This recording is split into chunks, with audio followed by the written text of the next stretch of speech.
Last Cock video for day one, super short one.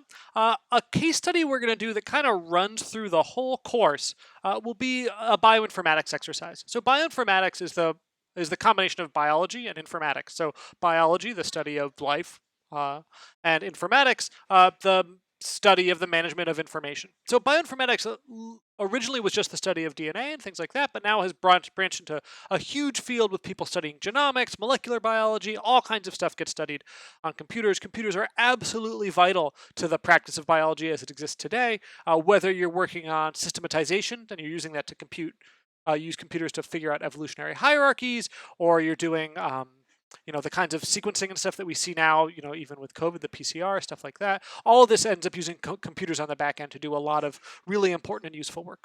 So we're going to do sort of a baby example where we're just going to do some simple DNA processing to give you a feel for it and give you a sense of computation that isn't just abstract, which a lot of our computation will be.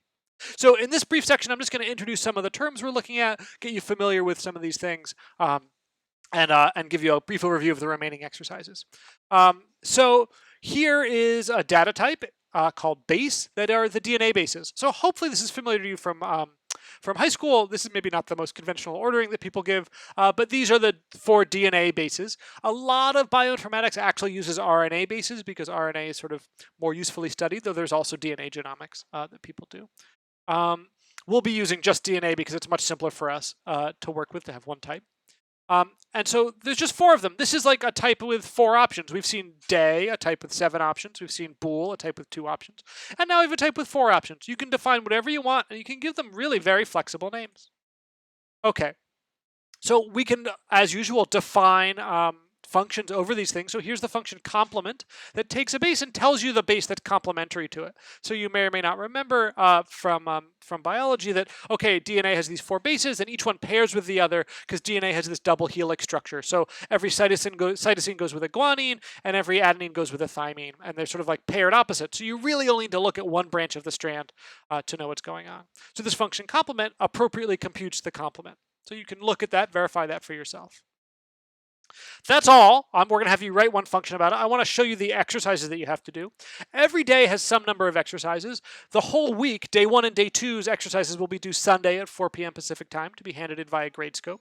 The general goal is you're going to have between, I think, 4 and 7 exercises on a normal day. Some days will go a little higher.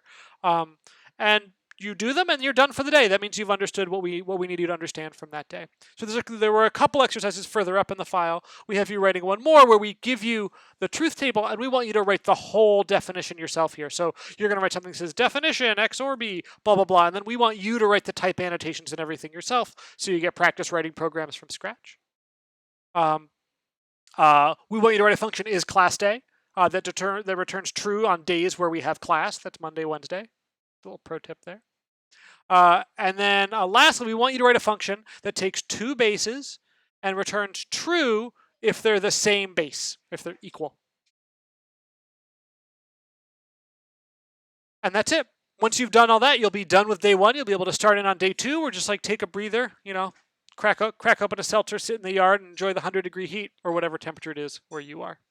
Okay, that's it. Those are all the videos we have on Cock for this week. I'm going to do one more video just walking through a bit more truth table stuff using a little virtual whiteboard. But then that'll be that. Okay, I'll see you all on Monday. Have a good one.